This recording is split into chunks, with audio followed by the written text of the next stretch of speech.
only I discern infinite passion and the pain of finite hearts that yearn. It's a lovely balancing of the yearning for the infinite and having to be satisfied with the finite. You know, that's basically what being an analyst is. You sit in the chair and you listen to the depth of the passion that is driving someone, where the infinite passion is pounding in the body, but the object is wrong.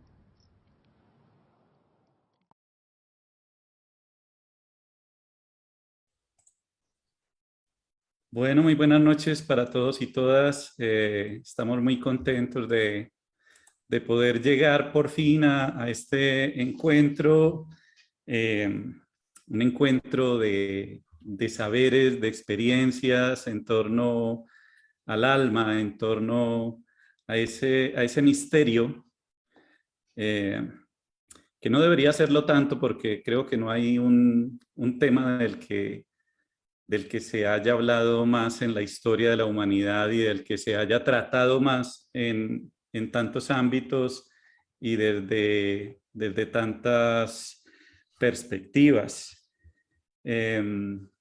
Nos están saludando ya en el Facebook una cantidad de personas, saludan a estas profesoras y a estos profesores con nombre propio, a Julián, a Leo, a Lili. Bueno, obviamente este es un privilegio, para mí también lo es. Lo quisimos llamar, bueno, la psicología como cuidado del alma. Un encuentro de almas en torno al alma. Alma es un término que Freud también usaba, lo estábamos comentando hace un momento con el maestro Julián Aguilar, que en un momento se conectará de nuevo. Como Freud y toda esa época y toda esa cantidad de investigadores de finales del siglo XIX y principios del XX usaban sin ningún problema, porque todavía no había llegado la idea de que ese concepto que sonaba elusivo, religioso, mágico, si se quiere, podía ser un obstáculo, el uso mismo del término para la investigación de lo psíquico, ¿no? Pero luego sí llegó esa idea y, digamos, se evitó el término alma. Jung, por su parte, como les escribía en la investigación, en la invitación, pues Jung escribe e investiga sobre el término, trata de rescatarlo, vuelve y lo pone sobre la palestra, porque al parecer él sentía que la pérdida del término alma podía implicar al mismo tiempo la pérdida del alma, y podía expresar al mismo tiempo que Occidente estaba perdiendo el alma. Por eso esa insistencia suya en el rescate del concepto, que luego viene Hillman y dice realmente no es un concepto, es un símbolo, es una imagen, pero quizás es la mejor expresión de ese asunto con el que nos confrontamos todos los días y del cual yo me quiero... Yo quiero quedarme con un aspecto, y es esa definición de Jung de que psique, de que alma es imagen, ¿no? E imagen cargada emocionalmente, imagen apasionada, imagen con una carga específica, energética, que todos sentimos en el cuerpo también, ¿no? Porque realmente lo que se intentó hacer fue dividir dos entidades que, como nos dijo muy bien William Blake, realmente parecen ser dos aspectos de la misma cosa, psique y cuerpo. Pero bueno, hablando de imágenes, yo me encuentro con con las imágenes de estas compañeras y estos compañeros que son imágenes del alma, que son imágenes, sí, cargadas emocionalmente para mí es un privilegio porque han sido maestros, maestras, acompañantes, terapeutas, incluso algunas de ellas, y creo que vamos a tener un rato muy rico en un compartir sobre lo que es este trabajo. Un trabajo que no nos deja indemnes, un trabajo del que no podemos salirnos como si fuéramos unos observadores completamente objetivos de algo absolutamente ajeno. Así que siempre estamos incluidos en la investigación, en el fenómeno, y por eso creo que va a ser muy interesante que podamos conversar sobre este trabajo y sobre este ser que ha constituido este trabajo. Así que voy a irles presentando a cada una y a cada uno de nuestros invitados y vamos a hacer una ronda con una primera pregunta. Hay una idea de James Hillman de que este llamado, este vocatus, esta vocación, nos tocó en algún momento y no nos dejó tranquilos ya nunca más. Y bueno, yo quisiera como hacer esta primera ronda en que cada una y cada uno pueda hablar de ese momento, de ese llamado y un poco, bueno, de cómo ustedes han respondido. Quiero empezar entonces con Leonor Marina. Para quienes no la conocen, que serán pocas, serán pocos, Leonor Marina es psicóloga, es magíster en educación y es una terapeuta, una investigadora y una persona que ha liderado una cantidad de procesos grupales, comunitarios, colectivos. Se ha trabajado en la hondura y en la profundidad del alma colectiva de este país, de este entorno nuestro, y creo que tiene pues una visión muy amplia de lo individual y lo colectivo, con una gran experiencia de trabajo y de vida. Así que Leo, muchas gracias por estar con nosotros y bueno, te escuchamos. ¿Qué nos dices acerca de esta aventura? Muy buenas noches para todas y para todos y para todes en este encuentro de hoy. Bueno, yo quiero contarles que a mí varios aspectos me permiten estar en esta aventura de querer acompañar el alma del mundo y el alma del mundo en cada quien y en todas las circunstancias que nos vamos encontrando. Yo era una niña cuando sentía que trabajar desde la psicología era importante. Y creo que ahí hay una característica particular, y es que a mí me llamaba mucho la atención la filosofía, pero había dos asuntos importantes. Primero, era un asunto muy de hombres y no de mujeres, eso me ponía una talanquera. Y la otra era un asunto demasiado racional. Y yo tenía dificultades, sigo teniendo dificultades con la racionalidad, porque yo tenía como, primero, una cierta claridad de que a mí me guía en la vida la intuición y la inconsciencia. Entonces estoy hecha de dos asuntos bien complejos. Y dije, no, si yo me voy a estudiar filosofía, a mí no me va a ir bien. Bien. Posteriormente, bueno, creo que tuve una relación con mi madre que me que me hacía sentir que yo tenía un don o una gracia, digámoslo así, y esa gracia me condujo como por este camino. Finalmente creo que no me calza ningún zapato, a mí no me calza ningún zapato. Si hubiera tenido que ir al baile de la noche donde el príncipe iba a calzar el zapato, tampoco allí me hubiera calzado. Entonces, bueno, voy caminando en una cierta búsqueda permanente, en un tránsito permanente y en una ambigüedad que me caracteriza. Esa, digamos, es la puerta de entrada de esta aventura. Muchas gracias, Lizzy. Muchas gracias, Leo, a ti por ese compartir tan bonito y tan íntimo, ¿no? Parece muy bella esa paradoja desde el principio.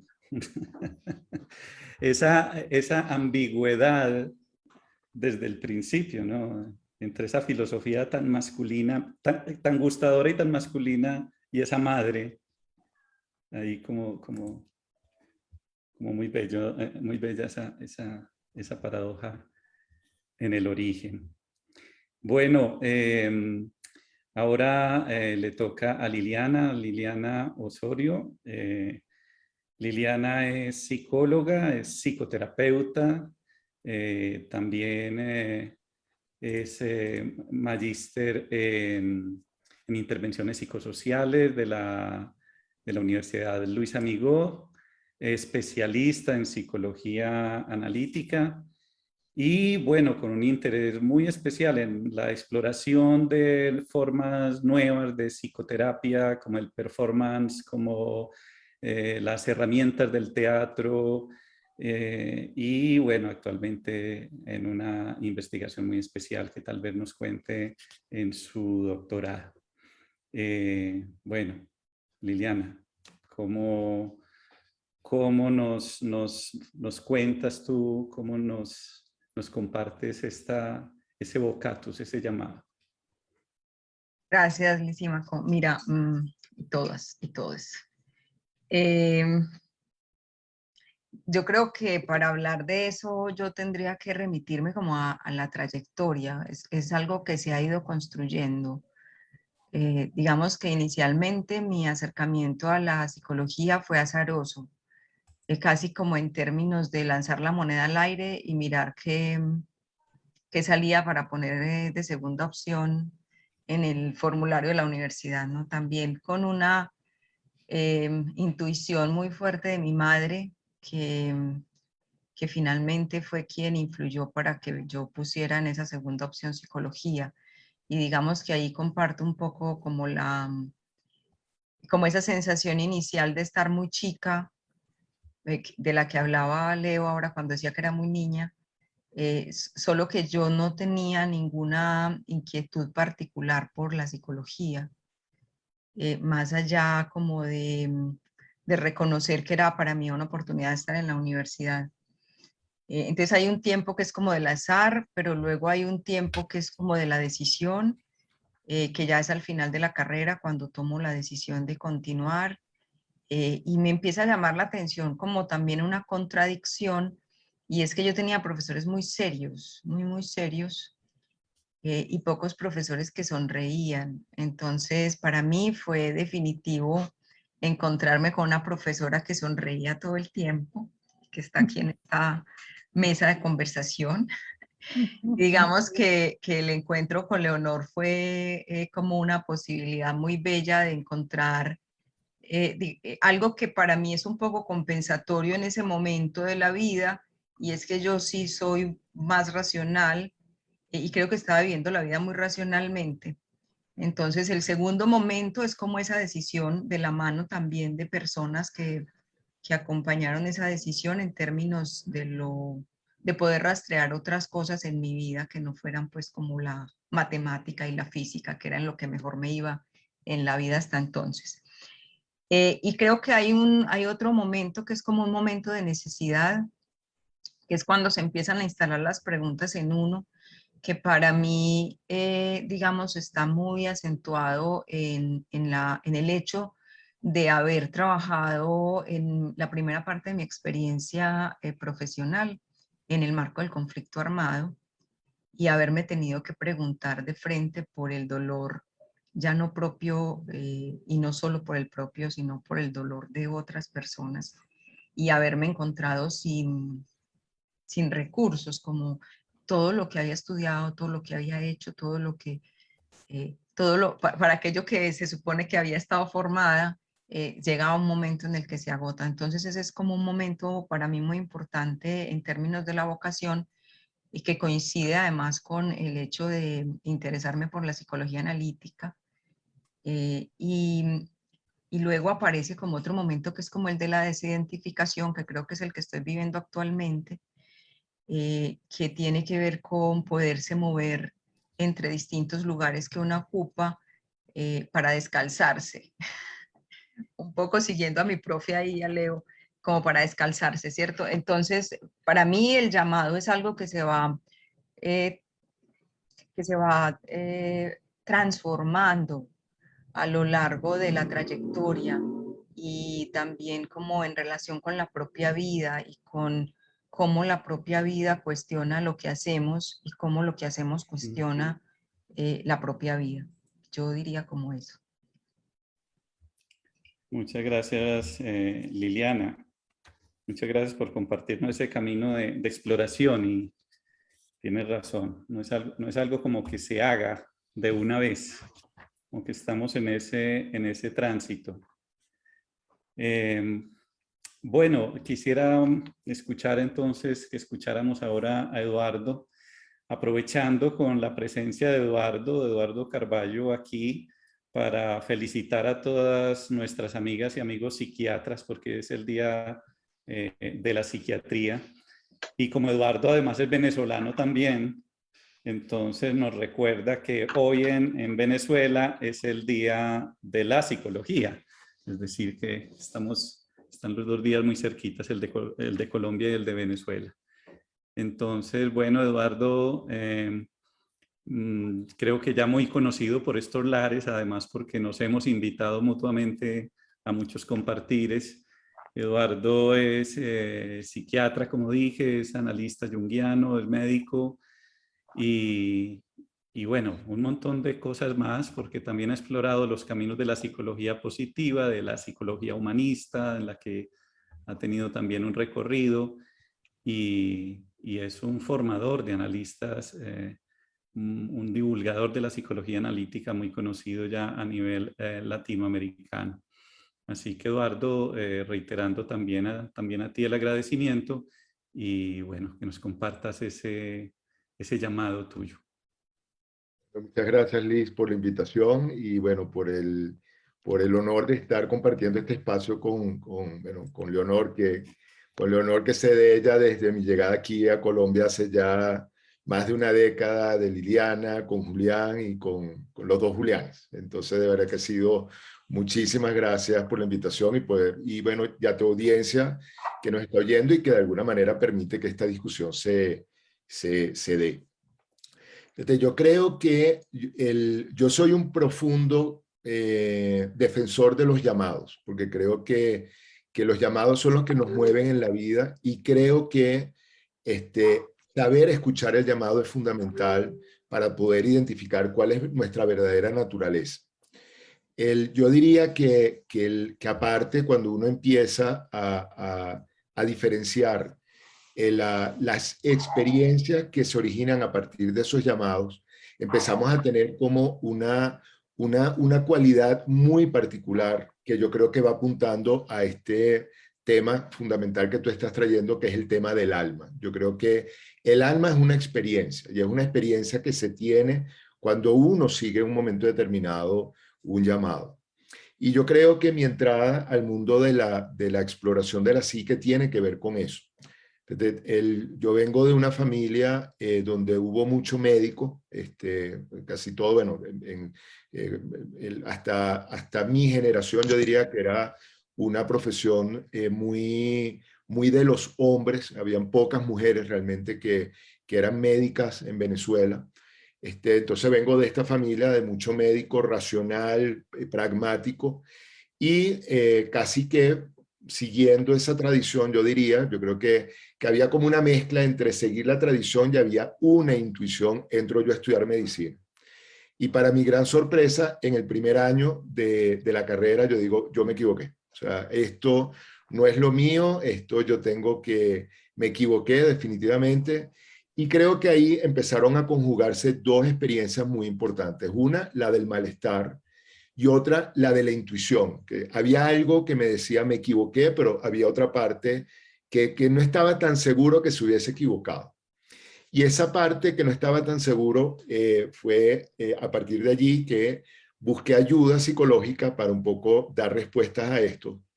Y en ese primer encuentro, en una terapia de grupo, porque mi primer terapeuta fue un terapeuta humanista, Jorge Foita, para mí se dio el primer encuentro con la magia, ¿no? Era como el encuentro entre lo invisible y la posibilidad de transformar. Cuando yo veo al terapeuta como, de alguna manera, permitiendo que aparecieran emociones y poniendo a hablar esas emociones y generando transformación, en ese momento yo dije, esto aquí yo me quedo. Y de hecho, yo terminé de hacer medicina para hacer psiquiatría y hacer psicoterapia con otro mago, que era Fernando Rísquez, que era un mago en acción. Entonces, yo creo que en ese sentido mi conexión con el llamado estuvo muy vinculado con esa parte de la magia, por llamarlo de alguna manera, que tiene que ver con lo invisible y la transformación. Y creo que hay otro componente que compartimos, varios de los que estamos acá, que es como un llamado también a la exploración. Yo creo que desde allí ha habido como un caminar incesante por diferentes territorios, donde cada vez se van encontrando cosas y se van asimilando. Entonces, ese es un poco el camino que me hizo llegar aquí a donde estamos, ¿no? Gracias, Eduardo. Maravillosos equívocos. Estoy escuchando mucho sobre equívocos y errores y algo que desde la perspectiva de un yo muy exitoso se llamaría fracaso, ¿no? Y que resulta en otra cosa.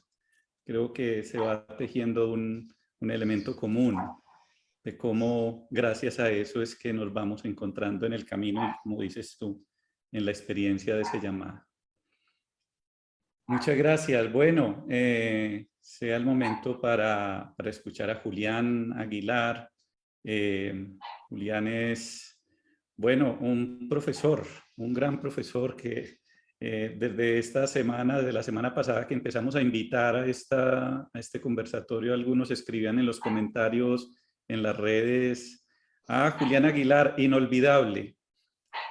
Algunos no decían por qué, ¿sí? Pero sí creemos nosotros que es un profesor inolvidable y que para mí pues fue una gran experiencia ser su alumno, un profesor, un psicoanalista, un gran lector, alguien que todo el tiempo te estaba enviando a leer y que tiene esa capacidad para conectar esas imágenes de la literatura con las imágenes de nuestra vida consciente e inconsciente. Entonces, Julián, te escuchamos sobre tu llamado. Lisímaco, primero, pues darte de nuevo los agradecimientos. Ya son muchas las invitaciones que de una manera muy deferente, muy cortés me has hecho. En el caso mío, yo diría fue un encuentro completamente inesperado. Yo he escrito sobre esto y también lo he contado en entrevistas. Yo estaba en el Colegio San Ignacio, en el centro, en el CESDE, así se llamaba. Y ahí había una pequeña biblioteca. Entonces a mí me gustaba pasar por la biblioteca, sobre todo cuando terminaba la jornada. Y el hallazgo fue encontrarme ahí en esa biblioteca un librito de Freud haciendo un comentario sobre el Moisés de Michelangelo. Entonces, primero fui lector Al año siguiente llegué a la Universidad de Antioquia y continué leyendo a Freud. Primero lector. Un tiempo después, dos acontecimientos muy importantes. Iba a ser padre de mi hijo mayor, Nicolás, y estaba comprometido para asumir la jefatura del departamento de psicología que se acababa de crear en diciembre del año 80. Yo busqué un analista y el tema de ese primer recorrido de mi análisis fue la muerte de mi padre, que también fue algo completamente inesperado. Yo me despedí de mi papá a la 1:30 de la tarde para ir al colegio y a las 6:30 de la tarde lo vi muerto en la policlínica. Entonces ese acontecimiento a mí me marcó y a todos en mi casa. Fue un golpe muy duro. Yo todavía lo recuerdo con agrado, pero también había situaciones de la vida de él que fueron muy difíciles para todos nosotros y que aportaron sufrimiento. Entonces ese fue mi primer recorrido acostado en un diván hablando de esa situación. La muerte de mi padre, llegar yo a ser padre y ocupar un lugar simbólico donde había que dirigir un departamento y resolver muchos problemas dentro de la universidad y frente al Ministerio de Educación y el ICFES. Más adelante hice un segundo recorrido muy largo, muy largo. Y eso me permitió tomar un día cualquiera la decisión de escuchar pacientes. Y en este trabajo he estado desde el año 1985 hasta hoy. Entonces, para resumir, lector, paciente y luego atreverme a dar el paso y ser capaz de sostener una clínica por muchos años. Esa es como mi trayectoria. Y en la universidad pues he estado mucho tiempo, ¿no? Ya son 46 años. Hace muy poco la junta directiva de Ascofapsi tomó la decisión de reconocernos a un grupo de personas del mundo de la psicología como grandes maestros de la disciplina. Eso para mí fue otro hallazgo inesperado, porque yo no estudié psicología. Yo he estado trabajando en la universidad ayudando a enderezar un programa que inicialmente tuvo muchas dificultades, entonces ese es el reconocimiento que me han hecho estos colegas muy queridos, muy amables. Es lo que yo puedo decir. Muchísimas gracias, Julián, por ese pedacito de tu historia que creo que ¿no?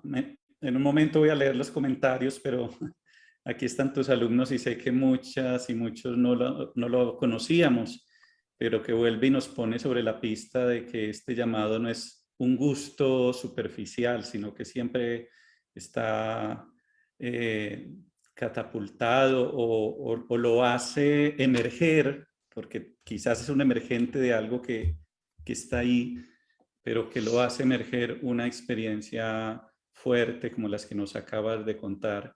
Y qué bonito que el relato que nos acabas de hacer arranca en esas primeras experiencias tan fuertes que te impulsan a este, o que movilizan este deseo, y que termine con ese reconocimiento, porque creo que en un arco de vida dedicada a la psique, el reconocimiento también es necesario, y además saberlo recibir como tú lo haces, que también hay que saber recibir.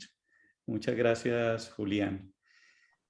Y bueno, Julián, otro Julián tenemos acá, tenemos a Julián Velázquez. También es un gusto tener a Julián acá porque, bueno, él es psicólogo, psicoterapeuta y una persona que ha dedicado muchísimos años al estudio, a la profundización en la psicología, en particular en la psicología humanista. Se fue a Argentina, se formó en Argentina en psicología humanista, creo que con una maestría, y lo que me parece que es muy destacable es su labor, una labor colectiva que ha hecho desde esta ciudad para el mundo, en términos de la fundación del Centro Parinama, que creo que también habrá un montón de amigos y amigas que estarán reconociéndolo y recordándolo hoy, porque él y su equipo han estado al frente de la formación de muchos profesionales en la investigación y en la aplicación de la psicología humanista existencial. Entonces, Julián, bienvenido. Muchas gracias de nuevo por aceptar esta invitación. Y bueno, nos cuentas. Abre tu micrófono. Bueno, muy buenas noches. Es un gusto, Maco, estar aquí en este espacio. Gracias por la invitación. Con Eduardo habíamos conversado hace mucho tiempo por teléfono y bueno, y nunca habíamos tenido la oportunidad de estar en un espacio allí. Y conociendo a Leonor, a Julián y a Dora, me parece como este mundo de la psicología tan amplio, y de saber que nos vamos juntando distintas acciones de tantos actores en este proceso tan lindo que es el cuidado del ser humano, de la transformación. El llamado mío yo lo sentí como en varios momentos. Yo tendría por ahí 5 años, yo creo que estaba acostado en un rinconcito de la cama, y yo me decía, si se le quita a la vida y a las cosas el amor, ¿qué queda? Decía yo, chiquitico, ¿qué queda? ¿Qué queda? Y siento que ahí hubo una intuición muy significativa, que luego empieza a coger mucho sentido. Y entró posteriormente, cuando estoy en octavo semestre, estaba en octavo grado, entró a un seminario, yo creo que ahí había algo de sentido. Y mientras voy estando en el seminario, voy haciendo trabajo comunitario. En el trabajo comunitario veo la importancia de acompañar, de guiar, y durante ese tiempo recibo una amenaza, no directamente por el acompañamiento que estaba haciendo con adultos, jóvenes, deporte, etcétera, pero lo paradójico era como eso me parecía como una situación paralela en la cual, mientras tantos muchachos se mataban, se daban bala entre esquina y esquina, otros estábamos en la cancha jugando con los niños, jugando con los muchachos, organizando. Hubo un momento donde empecé como a crecer en el acompañamiento grupal y comunitario, empecé a manejar, a coordinar distintos grupos, y me hacía una pregunta que esto me llevó posteriormente a estudiar psicología, y es, ¿por qué había unos grupos que funcionaban muy bien y otros no? Y empecé como a mirar como el papel que tiene el líder, o sea, el sentido que tiene el líder como agente transformador, y eso me llamó mucho la atención. Igual yo estaba en un seminario, en ese momento un seminario menor, posteriormente me di cuenta que la estructura de la institución no era lo que me convocaba, porque yo decía, ¿cómo es posible que en un lugar como estos pase lo que pasa? Y no, creo que será en otro lugar, y decido no seguir en el seminario, y se me abre el interrogante, ¿qué seguir? ¿Qué continuar?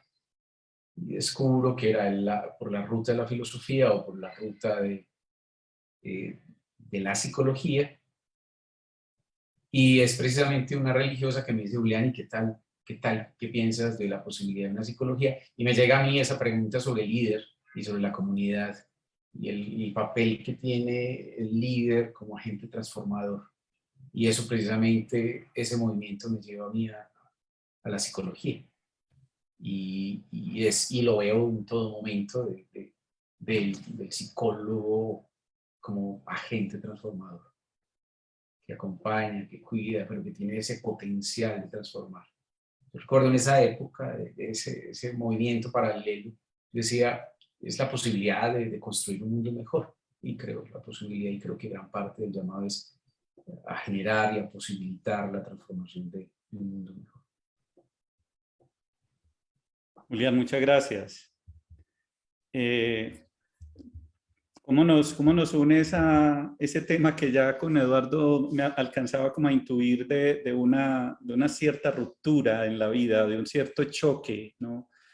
De algo que viene y hace un contraste en nuestra vida emocional, en nuestras búsquedas, incluso dentro de la misma psicología, como expresaba Liliana, incluso una contradicción con la misma psicología, una reflexión constante y un no conformarse, ¿no? Veo como una línea común, ¿sí? Una experiencia de impacto en la vida que a todos pues nos marcó.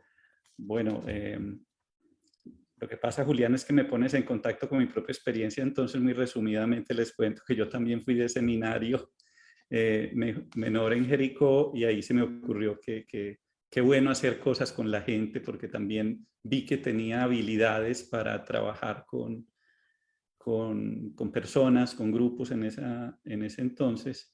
Era bachillerato. Y en noveno me fui a mi pueblo. Yo soy de un pueblito del suroeste que quiero mucho, que se llama Betania, queda cerca de Medellín. Y 3 horas cerca.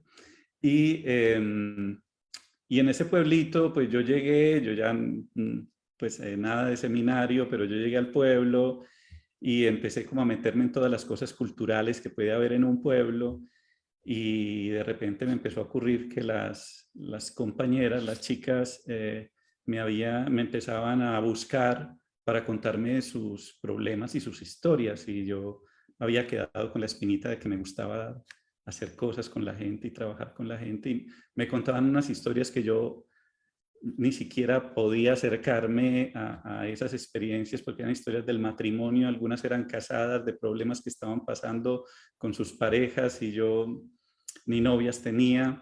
Y bueno, eso me movió, pero ya me había movilizado el hecho de que yo sentía que tenía todas esas ganas, pero que era un poco nerdo y un poco solitario. Entonces me empecé a leer todos los libros de autoayuda de la época, que recuerdo 2. Uno era de Leo Buscaglia, Vivir, Amar y Aprender, y el otro, uno que se llamaba Cómo hacer amigos. y bueno, a partir de mi dificultad y de que los otros me buscaban, pues ahí conocí un poco mi llamado, y conocí un poco mi atracción por estos caminos. En décimo, un hermano mayor me regaló la interpretación de los sueños de Freud. Me imagino que me lo regaló por el título y porque yo hablaba mucho de los sueños en el colegio, y bueno, intenté leerlo y leí lo poquito que entendí, pero luego no sabía que me lo iba a volver a encontrar precisamente de la mano de Julián Aguilar. Nos están escribiendo por acá, nos están escribiendo mucho. Tenemos muchas personas conectadas, y bueno, voy a ver, porque esto a veces es un lío poder leer todos los comentarios. Vamos a ver si me los deja buscar todos.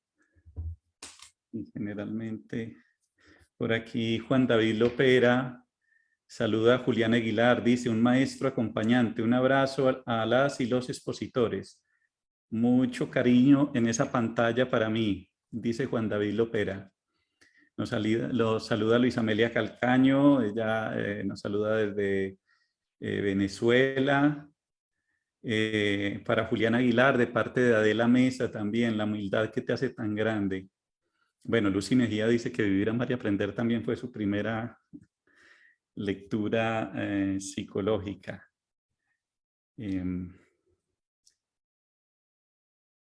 Sí, por acá sí puedo leer los comentarios.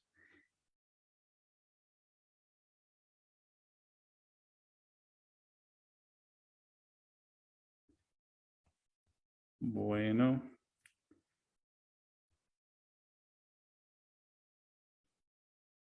Esto no está inventado. Vamos con la siguiente ronda y luego intentamos leer el resto de los comentarios.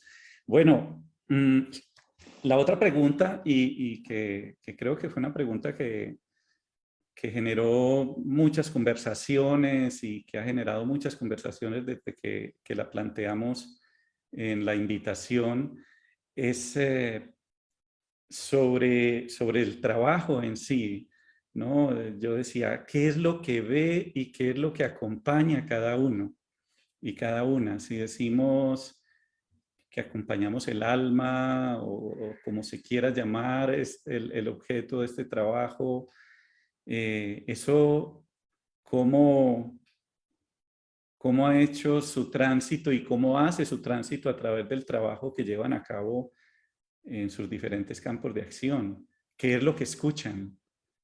¿Qué es lo que acompañan? Y podemos empezar en el mismo orden. Leonor Marina. Bueno, yo me estaba acordando de una experiencia también cuando tenía aproximadamente 12 años. Yo alguna vez, yo soy la hija mayor de una familia de 12 y algún día me acerqué a mi papá y le dije: papi, ¿cierto que Dios no existe?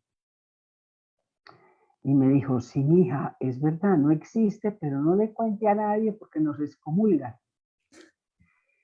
Y entonces, días después, yo seguí con mi inquietud y le dije: papi, cuando los domingos nos vamos toda la recua de muchachitas y muchachitos para misa, mi mamá no tenía tiempo porque mi mamá estaba teniendo hijos, cuidando la casa y haciendo la comida.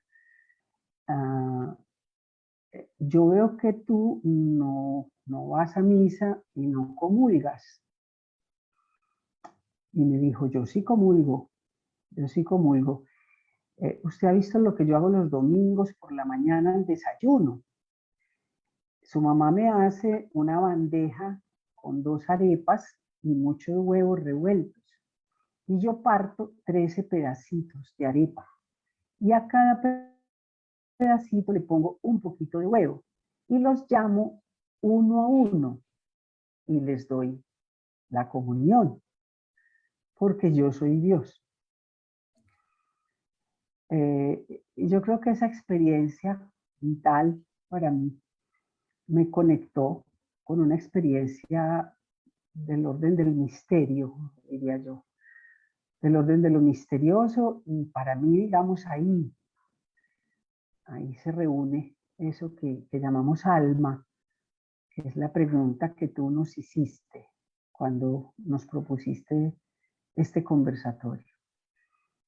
Y digamos que, bueno, entonces yo doy la vuelta, yo estudio psicología y hago un trabajo en el marco pues, de las psicologías durante muchos años, pero es como si cada vez se me olvidara más la psicología.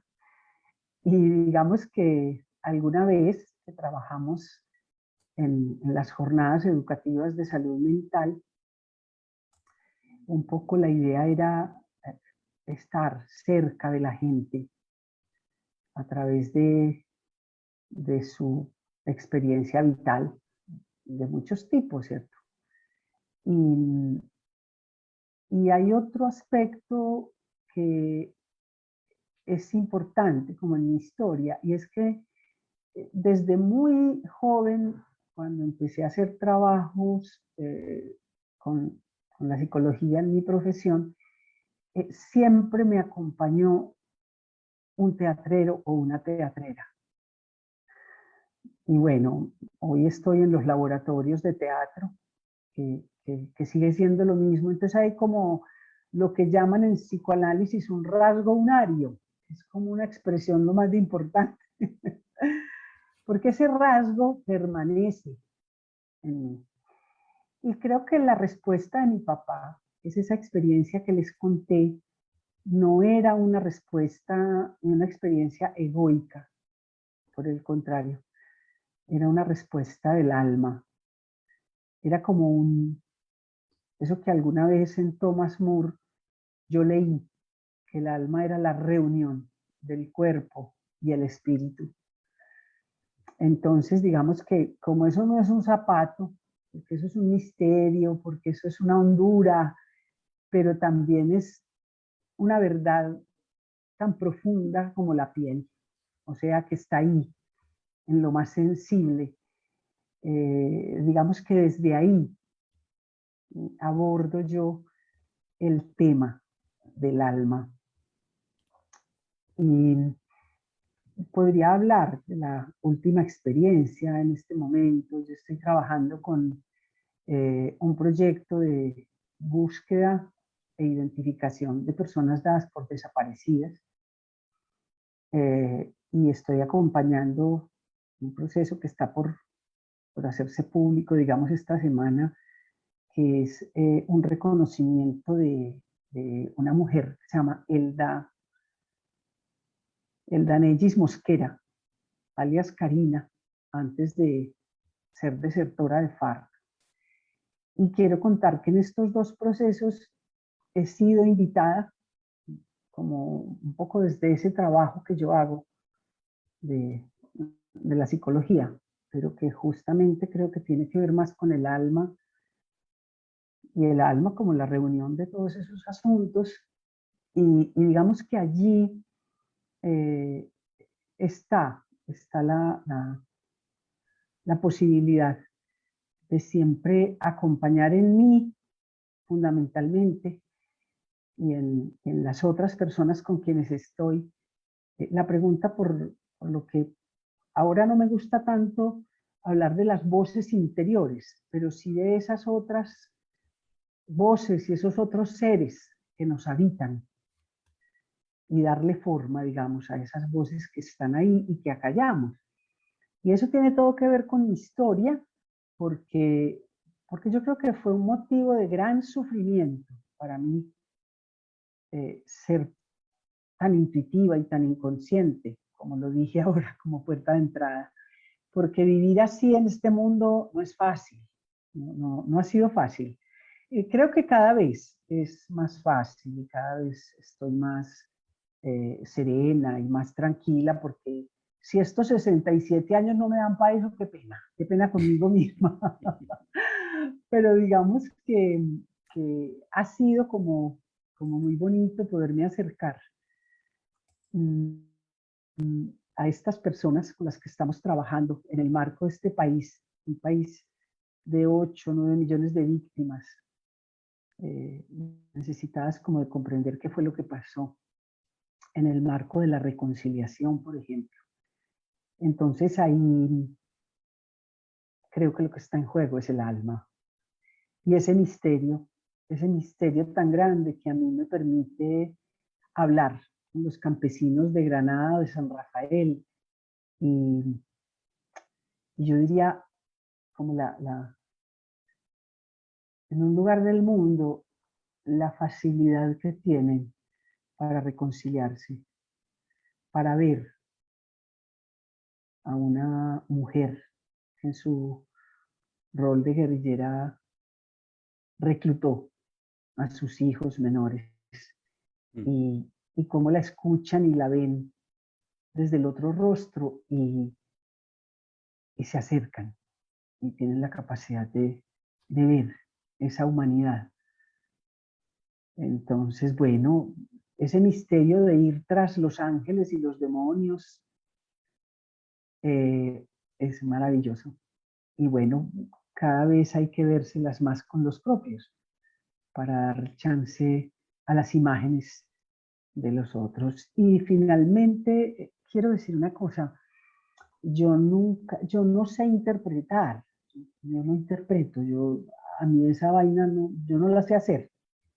En eso fui muy mala siempre. Pero sí tengo mucha paciencia, digamos, y mucha confianza en que aparecen palabras precisas que, así yo no comprenda, misteriosamente. Hablo, por ejemplo, de hacer una cita única. Yo ya casi no tengo afán de hacer esos procesos tan largos y de las semanas y los meses y los años. Bueno, yo me acosté en un diván 8 años, en otro 1 y en otro como 6 meses. Y creo que fue suficiente, pero es un trabajo permanente conmigo misma, cuidando muchísimo el vínculo. Y creo que ahí un poco cuidando el vínculo, cuidando la relación y cuidando la pregunta que muchas veces surge a partir del sufrimiento, ¿sí? Y esa posibilidad de encontrarle vías a esa pregunta que nos hacemos muchas veces y es ¿y por qué a mí? ¿Y por qué no a mí? ¿Cierto? Que desmonta, digamos, unos asuntos egoicos y nos pone en la tarea de imaginar que por ahí es y de meternos por todos los resquicios. Esa es, digamos, un poco la experiencia que hoy les puedo compartir. Leo, muchísimas gracias. Es que, mira, yo estaba recordando, bueno, yo de ti aprendí mucho y tuve la suerte de hacer mi práctica acompañado por ti y de trabajar contigo en algunas de esas intervenciones que mencionaste de la primera de las jornadas de educación.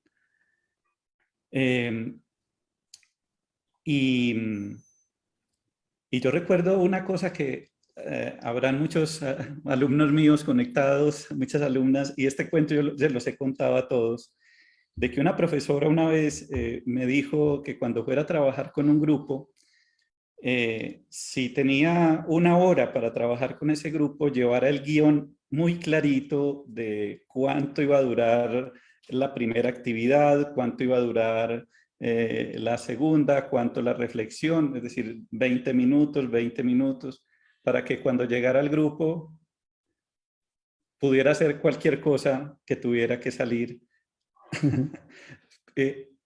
Eso a mí no se me olvida, es decir, que había que hacer el guión, aunque luego nos resultara haciendo algo totalmente diferente, pero que el guión era como una guía.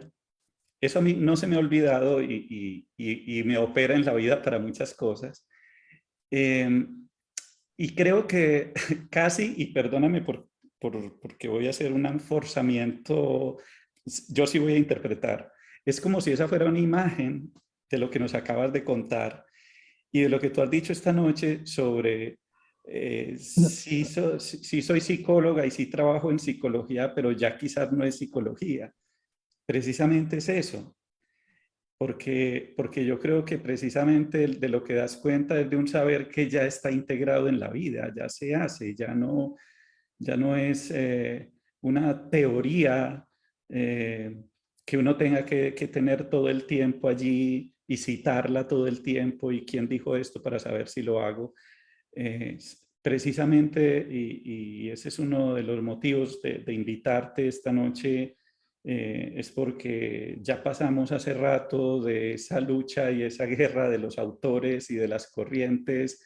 Ya como Liliana decía ahora, también hemos hecho la discusión hasta con lo que nos gusta mucho si este encuentro lo hubiera organizado yo en el 99, no te habría invitado, seguro que ya no, Leonor no es lo bastante junguiana, pero creo que ya estamos es con el alma más que con otra cosa. Yo te agradezco mucho y otra cosa que me resuena con lo que te acabo de escuchar y siempre me ha resonado cuando sé de las cosas que estás haciendo, cuando me entero de las cosas que estás haciendo, es de ese pedido de Hillman en un librito de él que deberíamos leer más, que se llama 100 años de psicoanálisis y todo sigue igual. Un librito en el que Hillman dice que habría que llevar el psicoanálisis fuera de los consultorios. Y no digo más, creo que ahí hay algo que también ocurre y que se hace a través de ese trabajo en la acción y se hace a través de la escritura y se hace a través de estas conversaciones y ahora con todos estos medios que tenemos a disposición. Muchas gracias, Leo. Lisi, yo Sí. quisiera cerrar con esto.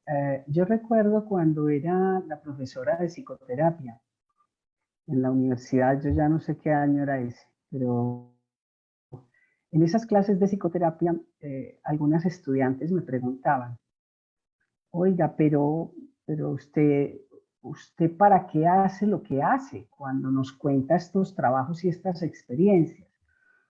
Y yo le decía, vea, yo cualquier espacio en el que yo propongo una actividad o una acción que está pues en este marco, yo la hago fundamentalmente para mí.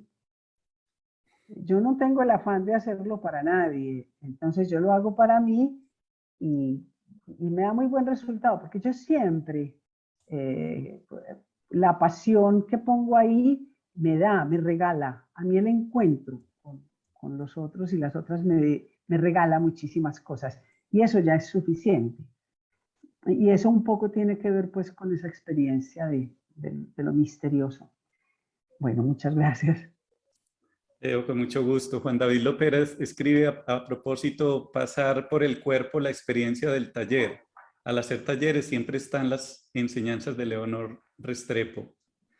Cristina Incampié, nuestra Cris, nos dice, Leo, eres una maestra, una mujer y una de las psicólogas más importantes de nuestros tiempos. Gracias por permitirnos aprender de la mano de tu alma. Te quiero muchísimo, dice Cristina Hincapié, y te saluda. Gracias. Si alguien escribió un comentario atrás, le pido que lo copie y lo vuelva a pegar porque los estoy recogiendo al momento, porque los que pasaron ya no los puedo ver. Bueno, Liliana, cuéntanos y a ti cómo te ha pasado lo que ha pasado, como le decían a uno los supervisores. ¿Y a ti qué te pasa cuando pasa lo que pasa? Pues yo quisiera partir un poco como de eso mistérico que mencionó Leo, también uniéndome a las palabras de Juan David y Cris, en términos de la enseñanza del hacer y del cómo le pasa a una lo que le pasa, ¿sí? Porque bueno, está enredado por ahí también como parte de la historia y del proceso que viví acompañada por Leonor desde muchos lados. Desde lados incluso que me permitieron en algún momento como llevar la pregunta, por eso que una acompaña, como para trastocar los dispositivos, ¿cierto? Yo creo que no, es algo muy bello porque Leonor fue mi analista durante un tiempo, fue mi profesora, luego fue mi jefe, y ahora es mi amiga y ahora estamos haciendo un doctorado juntas. Yo le voy a hacer un cartón ad hoc que dice en honor a todo su acompañamiento y apoyo en este proceso. Y digamos que en esa trastocación de lugares, pues yo tengo que mencionar dos cosas que para mí son vitales, que me han acompañado como en este asunto de tratar de encontrar el lugar desde el cual yo puedo rastrear algo mistérico que es el alma en cualquiera de las maneras como ella se hace presente. El primero es que yo fui una niña perdida, culturalmente hablando, ¿cierto? Como cuando yo estudié psicología, además de que me iba más o menos bien en todo, no sabía exactamente a dónde tenían que estar las preguntas que yo iba a perseguir. Entonces, digamos que en primer lugar estaba perdida con relación a para qué estudiar psicología. Y pues ya les conté un poco que la vocación no empezó ahí. Yo quería estudiar odontología y me presenté a cambio de programa 6 veces. Pero bueno, una decide también continuar y acompañar ciertas preguntas, sobre todo porque también era una niña perdida en el sentido de que, y en esto para mí fue muy importante como la experiencia vital, porque yo había cosas que no entendía en términos de lo teórico, porque a mí no me hablaban de mi psicología. Me explico, ¿cierto? Para mí no era tan determinante, por ejemplo, la relación con mi padre, que es un hombre impresionante, como la relación que tuve con mi hermana mayor, que fue una relación que me puso detrás de mí, que me puso detrás de la pista de mí misma. Entonces había cosas que yo entendía lógicamente, pero que en mi experiencia vital no sabía cómo llevarlas al cuerpo, cómo saber si de eso era de lo que se trataba. Y eso hizo que yo pusiera como una cualidad, defecto que tengo, y es que yo soy algo escéptica. Entonces yo puse el escepticismo frente a muchas cosas teóricas y empecé a intentar hacerme las preguntas en primera persona. Eso me llevó a otros sismos, ¿cierto? Al feminismo, por ejemplo, al ostracismo también. Pues eso la va llevando a una por distintos sismos. Y también es el azar el que hace que las preguntas se puedan catapultar hacia otros lados, porque con toda la expectativa que generó para mí en la universidad el hecho de que yo pudiera ser terapeuta, que además en la época en que yo me gradué era una expectativa no poco importante dentro de la profesión, pues yo llevo casi 30 años de experiencia profesional haciendo psicología social, siendo ese mi principal trabajo, por decirlo así, ¿cierto? Y teniendo una formación clínica importante. Así que la pregunta se me iba por un lado y por otro. Por un lado se me iba hacia dónde está la psique de las niñas que estamos perdidas, en lo personal y en lo cultural. Y por el otro tenía que ver un poco con cómo se me parecían los dolores que yo escuchaba y que sigo escuchando porque sigo haciendo consulta clínica individual con psicoterapia. Cómo se me iban pareciendo esos dolores a cosas que veía en otros espacios colectivos, ¿cierto? Y creo que la manera como empecé a escucharla sí que tiene que ver, o ese misterio que hay allí, tiene que ver con la manera como nos presentamos y cómo nombramos quiénes somos y cómo utilizamos los recursos que tenemos para construirnos. Y eso me ha hecho, me hace como despojarme a veces de las identidades teóricas que son muy tentadoras y que también las he ostentado de algún modo, así sea de manera tibia, pero porque me hace volver como a la gente, me hace como volver a escuchar lo que la gente dice, lo que la gente hace, y preguntarme desde la forma y el contenido, y creo que por ahí fue por donde me fui acercando al teatro, más que como psicoterapia, como manera de preguntarle a la realidad en términos de que el alma se hace presente, siempre, en el sufrimiento, tanto como en la dicha, en el error, tanto como en el éxito, y para mí conmociona y me pone como en estado de contemplación, que es lo que creo que generan los misterios. Y me toma mucho tiempo es lograr como escuchar en esa contemplación qué me dice, como que tengo que identificarme mucho a mí misma y a mis afanes para poderme escuchar y escuchar lo que voy hilando ahí. Y bueno, por ahí también pues se va filtrando un poco como lo que me permitió hacer el teatro en términos de poder ver eso de un modo que era menos teórico y más experiencial, por decirlo así. y ahí voy. No sé si yo logro escuchar el alma, lo que en muchos casos creo que no. Lo que sí creo es que cada vez que ella aparece, se me devuelve como una pregunta que me pone a escucharme a mí y a conversar sobre eso. Y ahí van apareciendo cosillas. Liliana, muchas gracias. Muy interesante eso de que como no te encontrabas ahí, eso parece catapultar precisamente el deseo de buscar tu psique, es decir, tu psicología, es decir, un logro de la psique que sea para ti, ya que no estabas en esos libros ni en esos discursos académicos de la universidad.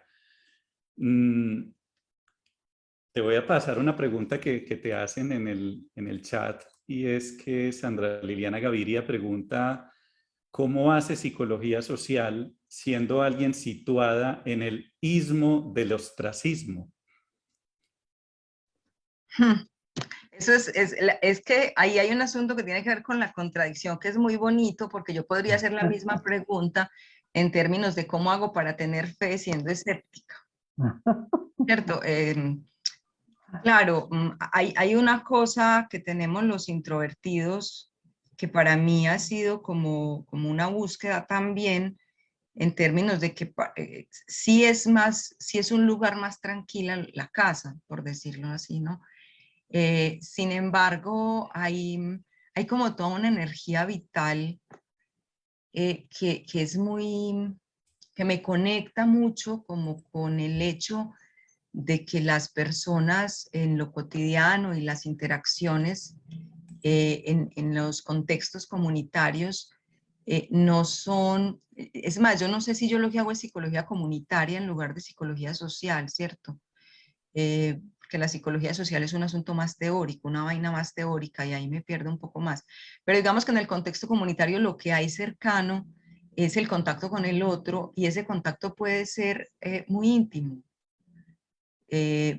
también en términos de muy próximo, de crear espacios de encuentro que no necesariamente son, digámoslo así, en público y a lo grande, ¿cierto? Yo creo que la psicología social necesita esa escucha pausada y lenta que produce ciertos niveles de estar con una misma. Para mí es vital en la psicología social un pensamiento y una observación clínica y una observación a una misma en ese espacio. Creo que de las cosas que más me enseñó Jung en términos de poder escuchar otra alma humana, tiene que ver con que eso pasaba por una misma. Y yo creo que eso en lo social también aplica, ¿cierto?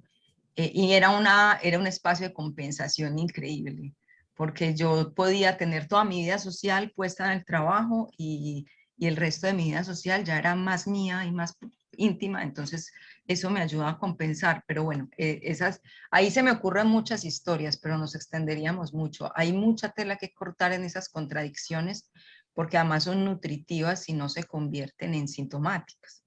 O sea, si una logra moverse del aislamiento, pero reconocer que tiene eso que la hace querer estar solita más tiempo que acompañada. Muchas gracias, Liliana. Qué bello eso, y qué importante que se diga desde la psicología social y para la formación de la psicología social, ¿no? La intimidad y el estar contigo cuando partes hacia los otros, ¿no? Y para poder estar con los otros, ¿sí? Como cuando los artistas que han dicho que para ser universal hay que ser muy personal. Sí, lo personal es lo más universal que existe. Bueno, por ahí contactaríamos con muchas cosas. Muchas gracias.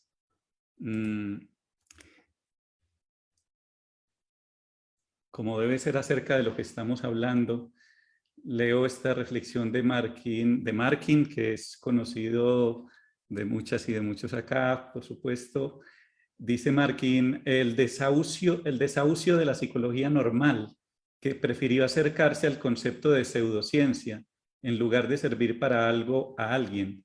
Las ganas de meterle alma a la psicología y sobre todo las ganas de ayudarme me impulsa día a día a seguir buscando, ya que he encontrado cosas muy importantes que posteriormente compartiré, ya que aún me falta camino. Celebro este evento que nos ayuda a salir de la monotonía. Muchas gracias, Markin. Yo creo que es con todo el gusto de todas y todos, como se puede notar. Estamos aquí con mucho gusto. Eduardo, nos saluda desde Argentina Karin, nuestra querida colega Karin Fleischer. Nos agradece por el espacio. A Karin la queremos tener acá, enseñándonos también movimiento auténtico y conectándonos con esa alma-cuerpo. También Eric Dungman nos saluda. Y quiero, Eduardo, bueno, entonces pasarte a ti la pregunta sobre cómo ha sido esa escucha y qué es lo que te encuentras. ¿Cómo te encuentras? Yo creo que algo que nuevamente para valorar este espacio es que empezamos a encontrar puntos en común, empezamos a encontrar coincidencias que van marcando y uno va identificando en el camino.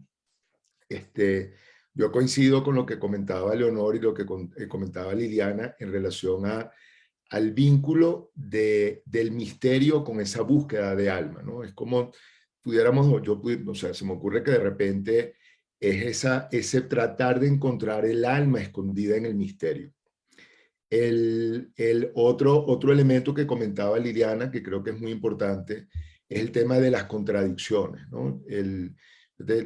Yo creo que este camino, esta pregunta comenzó muy, muy temprano, o sea, y tenía que ver mucho con la pregunta acerca de la desigualdad y la injusticia. O sea, yo vengo de Venezuela, un país donde por mucho tiempo hubo una enorme bonanza, una enorme riqueza, pero también una gran pobreza que estaba muy escondida.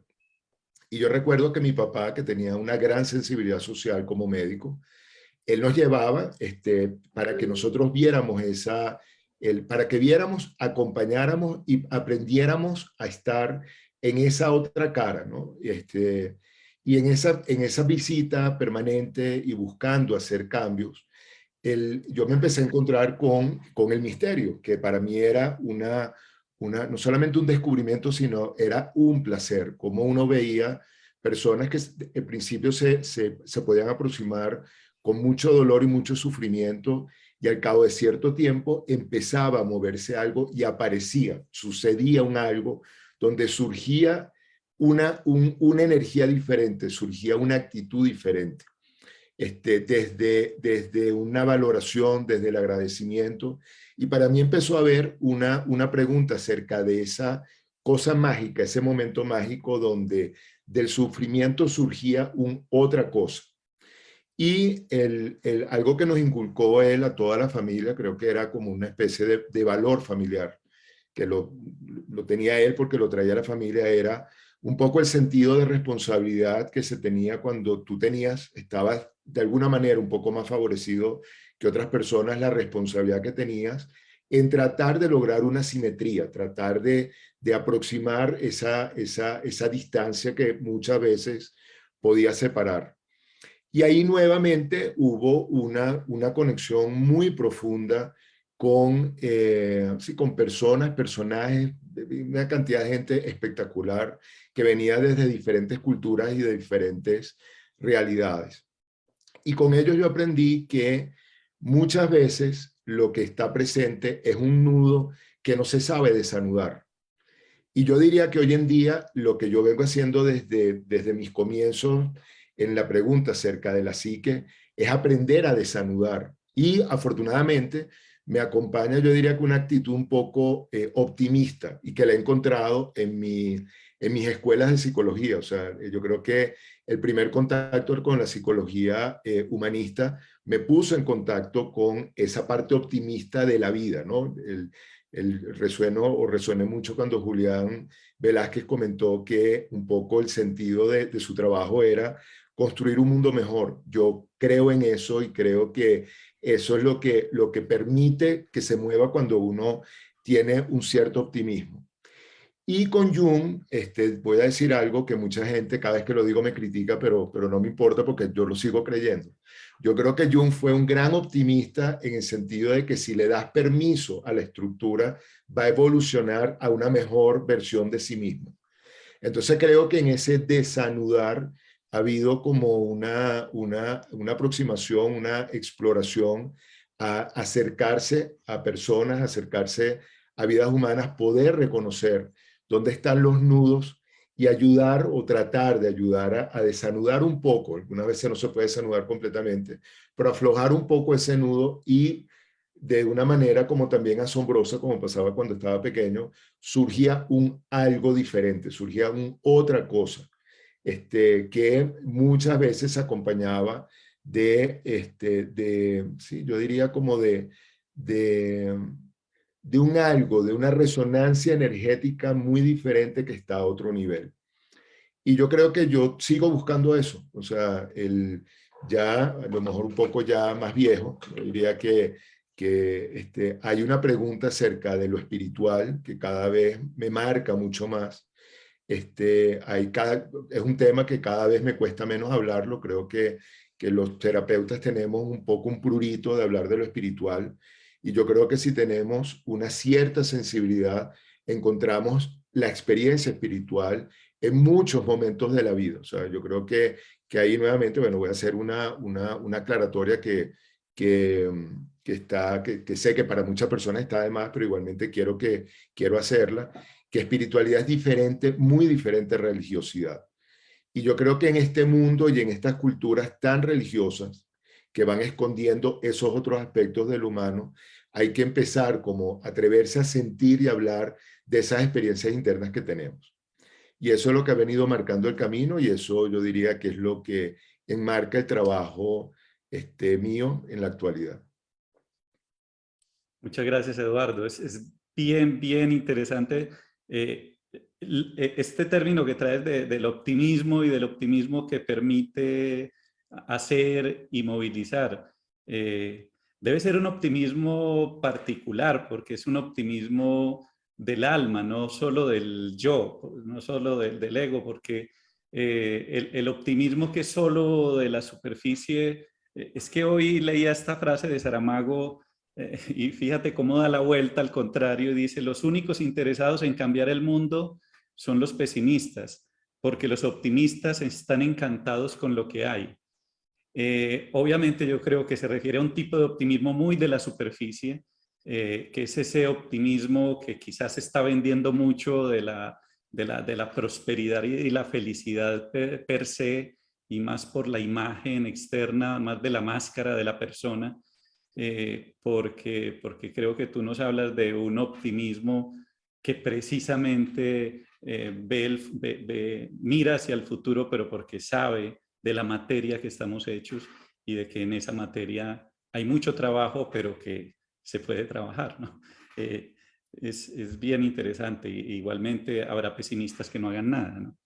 Pero habrá pesimistas también que van hacia ese desarrollo, hacia ese movimiento, hacia adelante. Ustedes tres, Leo, Liliana y tú, Eduardo, me recuerdan algo que leí recientemente de Jung, y es solo una cosa muy corta, pero me pareció muy profunda, cuando él dice que el self, el sí mismo, que para él representa como la función de la psique que abarca una cierta totalidad de lo que somos, dice que él no está seguro, y es muy bonito porque lo pone como una duda, él deja muchas dudas como para que las sigamos pensando, y él dice que él no está seguro de si el sí mismo es una cosa solamente personal, si el sí mismo no tiene también un aspecto colectivo. Eso es bien, bien bonito, muchas gracias. Julián Velázquez, Julián, ¿cómo ha pasado por ti lo que ha pasado y qué es lo que escuchas, lo que acompañas?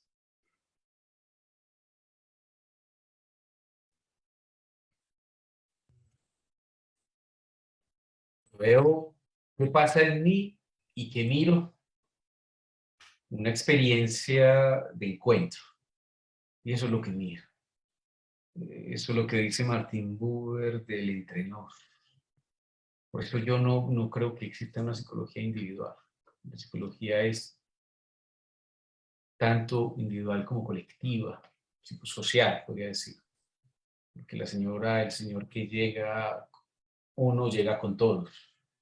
Eso me parece muy bonito, aprenderlo a descifrar.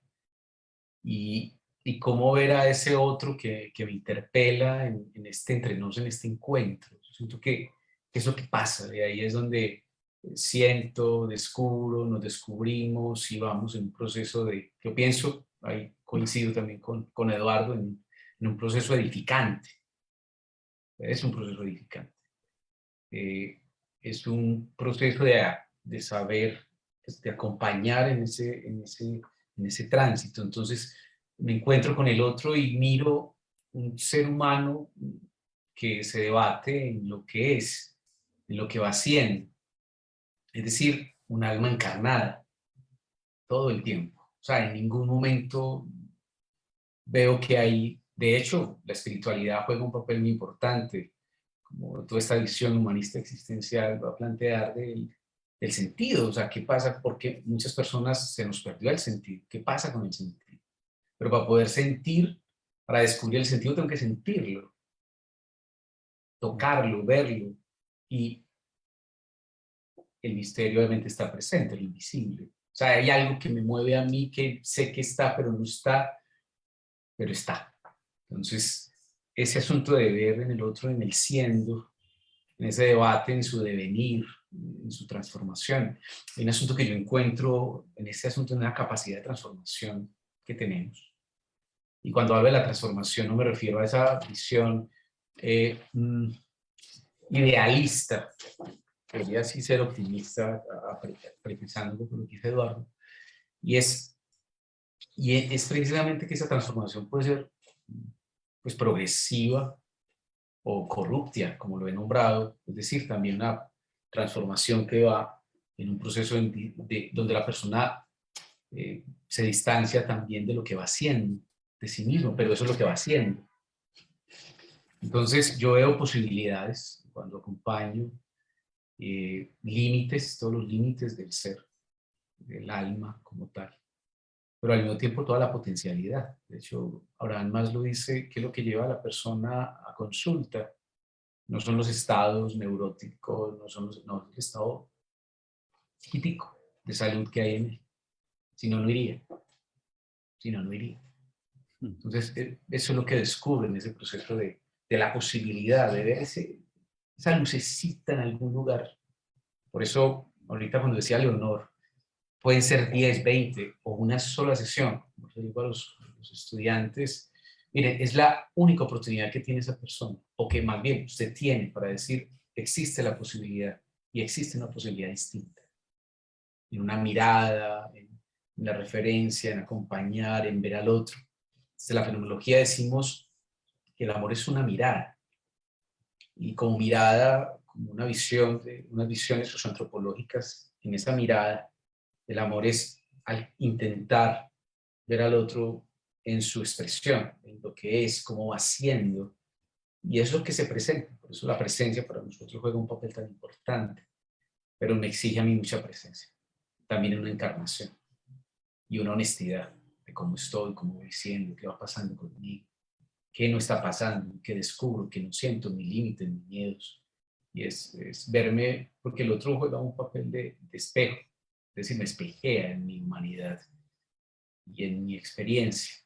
Entonces, eso miro, eso encuentro en el proceso y eso pasa, ese asunto de la dificultad que es transformarse, del alma que se concreta en la acción, de eso que nos cuesta en muchas ocasiones concretarnos en la acción. Soren Kierkegaard dice que realmente el ser se concreta en la acción. Bueno, ¿cuánto nos cuesta por poder volver el ser a acción? Pero todo el tiempo lo estamos haciendo. Que es lo paradójico. Por eso ese lado misterioso es la trascendencia.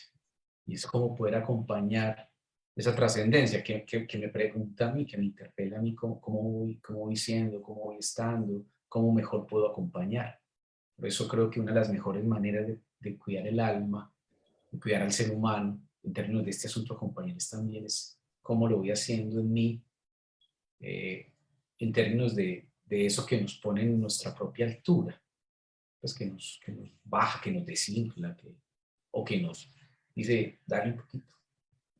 Y creo que eso nos da una forma de cómo nos vamos a encontrar.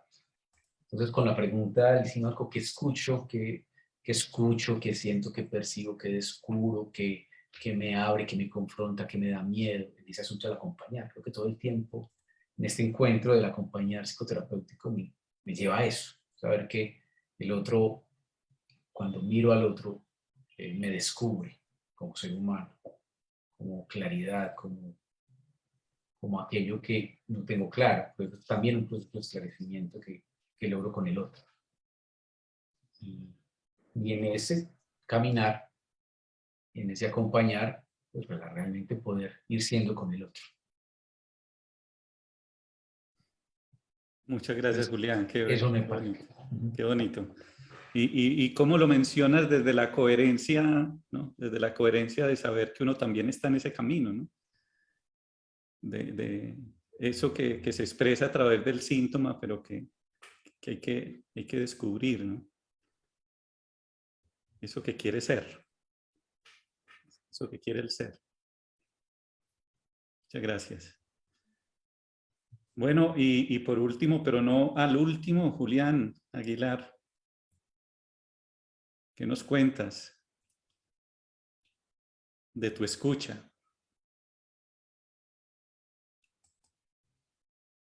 Tienes el micrófono apagado.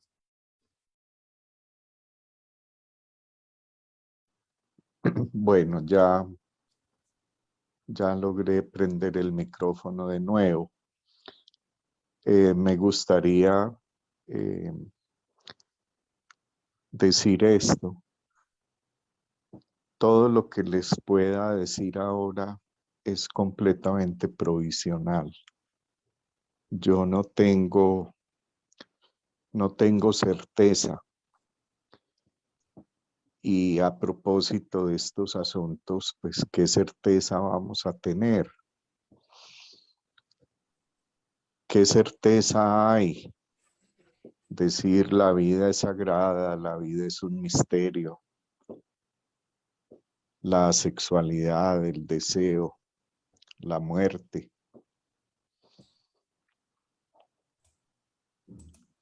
Acompañar, sí, pero ¿cómo acompañamos? Escuchando.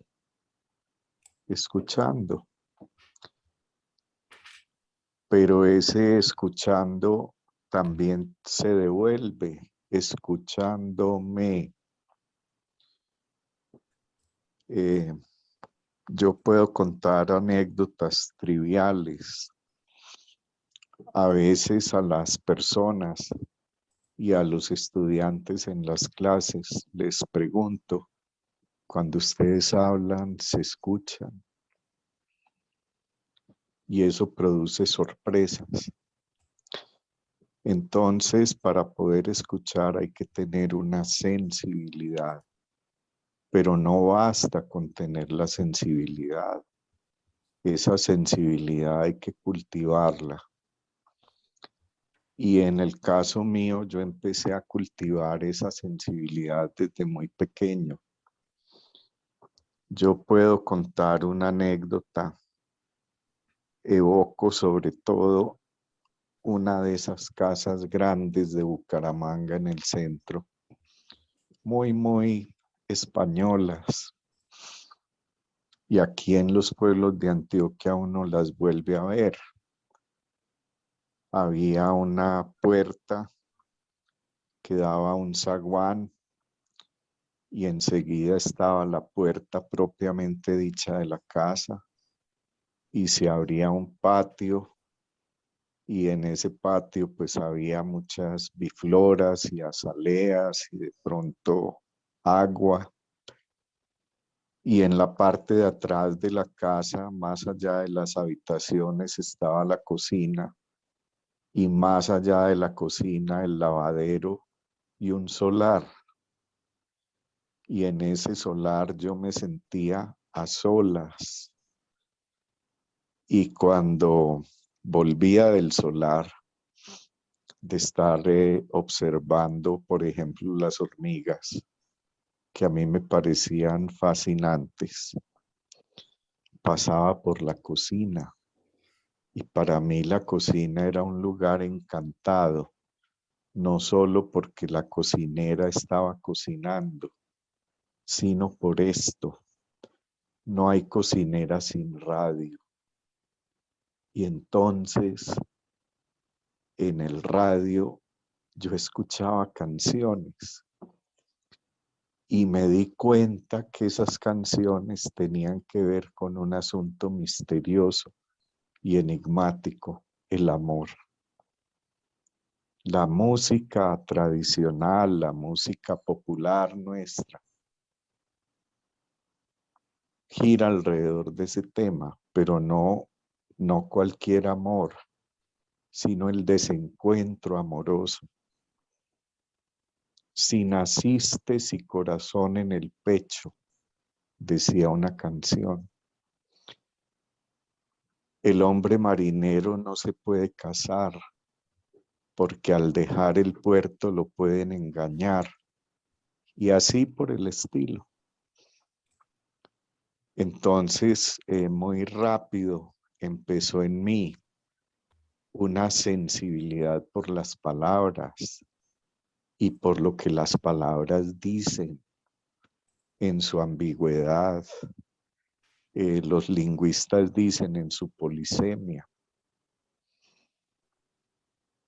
Y luego vino un momento maravilloso, cuando ya empecé a leer. Aprender a leer para mí fue un acontecimiento. Yo sobre eso pues tengo una idea muy simple.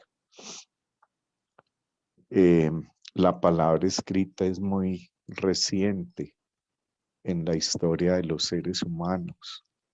La prehistoria es mucho más larga y la prehistoria es la palabra hablada.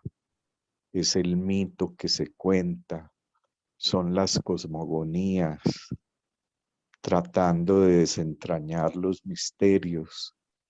Por ejemplo, ¿por qué está oscuro y veo estrellas en el cielo? ¿Por qué el sol se oculta?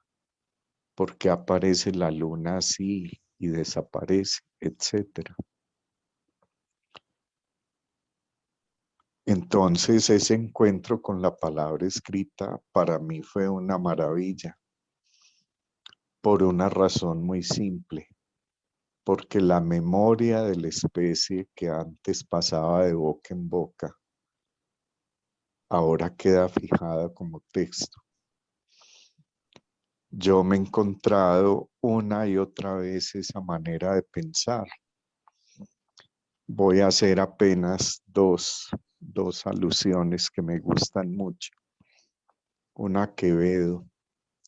Quevedo tiene un soneto maravilloso, Desde la Torre, en donde nos habla de una manera muy sentida de cómo cuando tomamos un libro conversamos con los muertos gracias a nuestros ojos.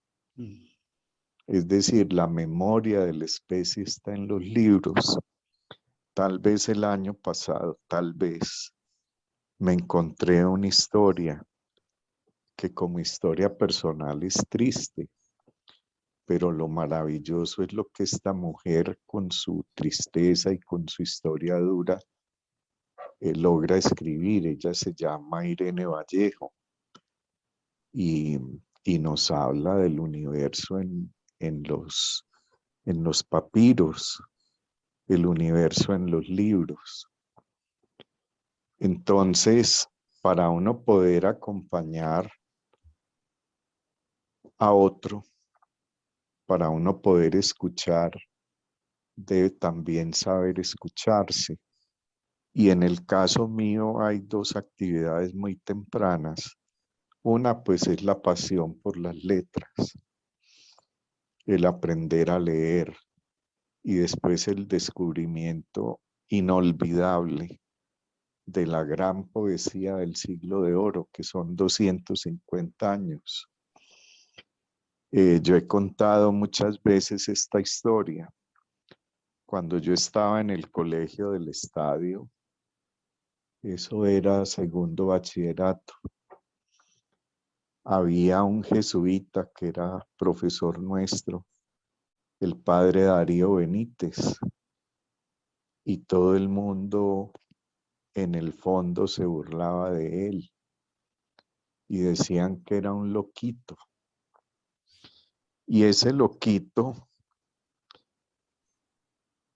me inició a mí, por ejemplo, en esto: suelta mi manso mayoral extraño, Lope de Vega, o ojos claros, serenos, si de un dulce mirar sois adornados, ¿por qué cuando me miráis, miráis airados?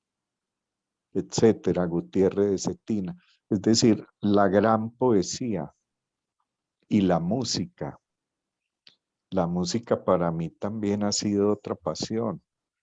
Si a mí me pusieran a escoger entre literatura y música, yo a veces me inclino más por la música que por la literatura. Y eso permite cultivar esa sensibilidad por la palabra. Porque si uno no aprende a escucharse, ¿cómo va a escuchar a otros? Y uno aprende a escucharse no solamente como paciente, uno aprende a escucharse leyendo. Yo puedo decir, hoy leo de una manera distinta, como leí hace 10 o 20 años, pero decir leo de una manera distinta no significa que ya sé leer. Igual pasa con los pacientes. ¿Qué es lo que yo encuentro? Lugares comunes. Miedo, tristeza,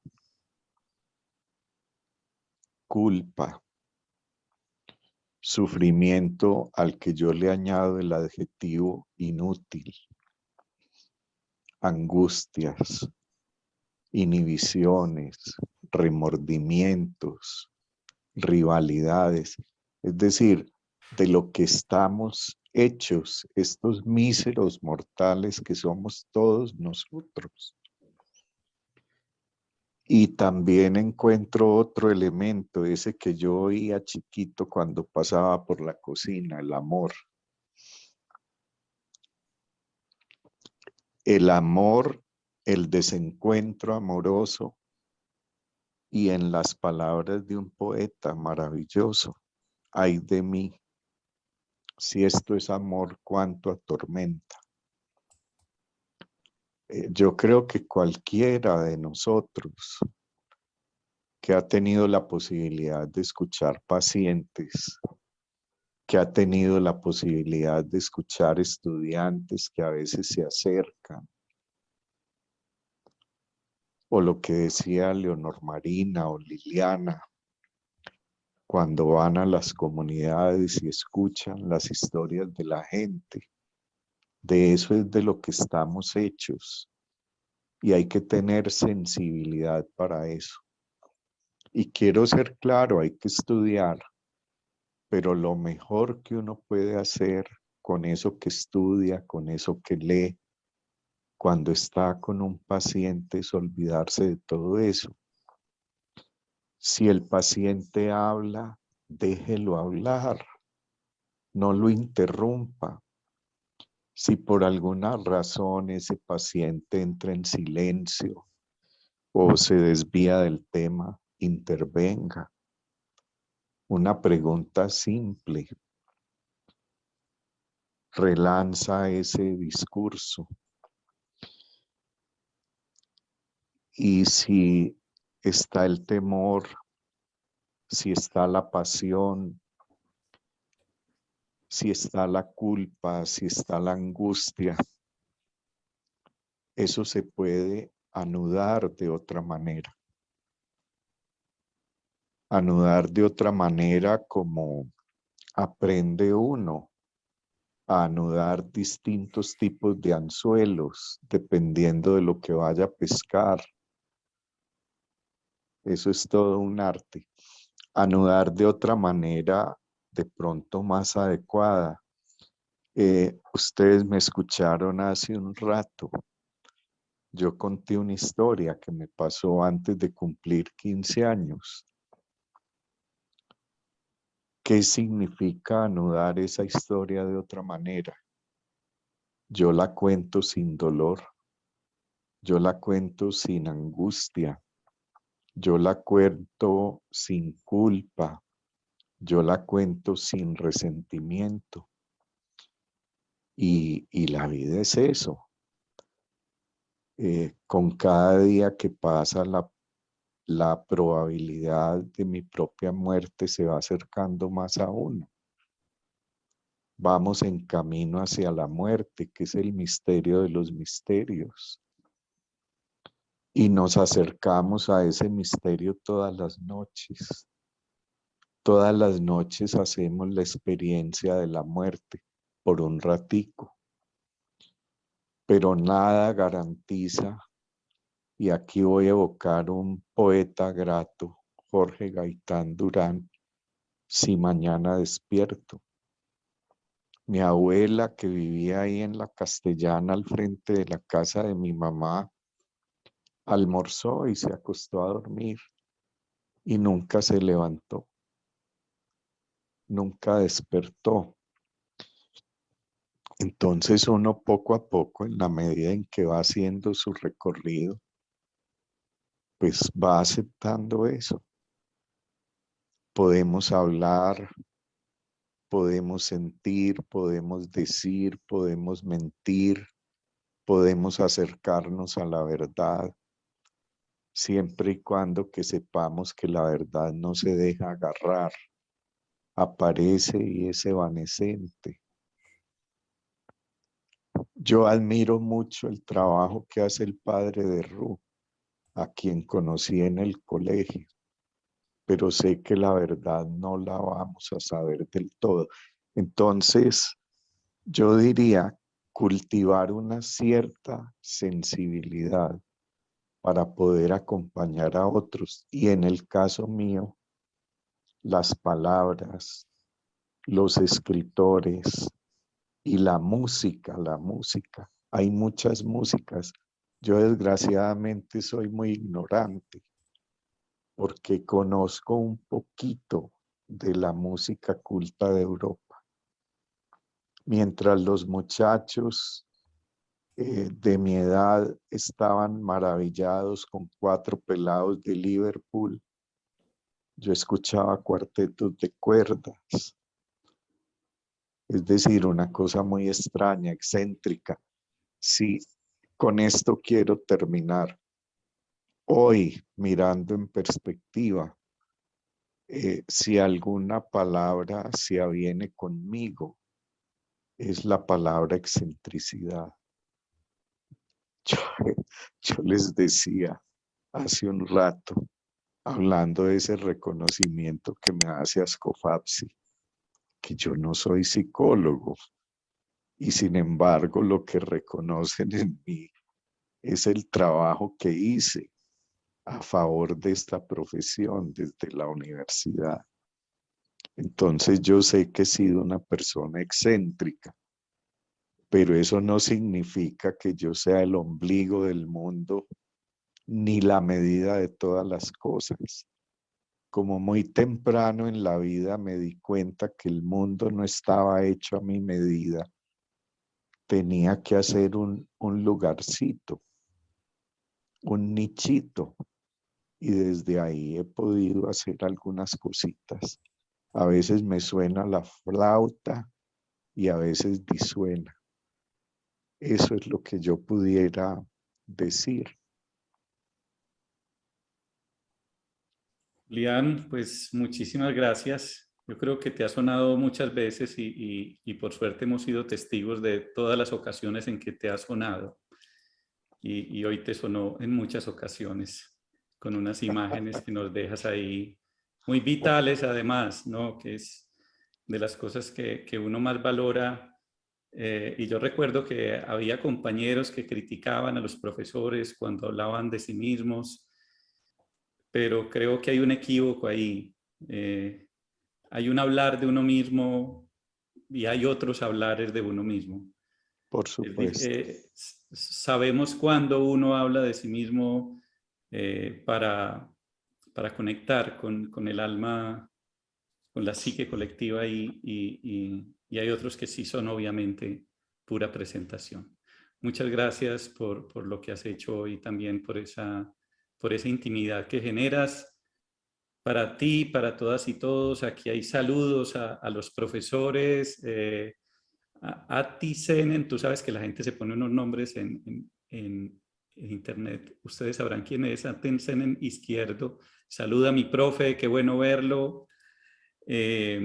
Marce saluda a Julián Velázquez. Es un gusto escucharte siempre. Adela Mesa, Adela nos dice, el ser siendo. El amar es ver al otro y dejarlo aparecer, decía el maestro Humberto Maturana.